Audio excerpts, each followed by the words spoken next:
வணக்கம். ஓங்காரம் என்னும் ஓம். ஓம் என்பதிலே எல்லா வேதங்களும் மந்திரங்களும் பிறந்தன.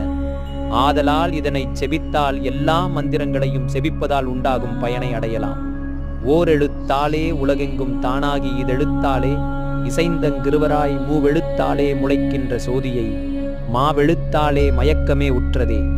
திருமூலர். அதன் விளக்கம்: ஓ என்னும் முன்னெழுத்தாலே உலகமெல்லாம் கலப்பால் தானாகி, ஓ என்பதை பிரித்தால் ஆ கூட்டல் உ என்ற ஈரெழுத்தாய் நிற்கும். அது சிவன், சிவை என்னும் இரு பொருளாய் தோற்றம் பெறும். மூன்றெழுத்தாகிய ஆ கூட்டல் உ கூட்டல்லும் என்பவற்றால் தோன்றுகின்ற பேரோடியினை ஓம் என்பதின் கடையெழுத்தாகிய என்னும் மகர எழுத்தால் உயிர்க்கு மயக்கம் வந்து பொருந்தும்.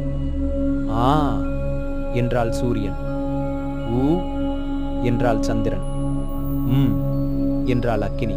அதாவது ஓம் என்பது எல்லா பிரகாசங்களும் உள்ள பொருட்களின் சுய வடிவமாகும்.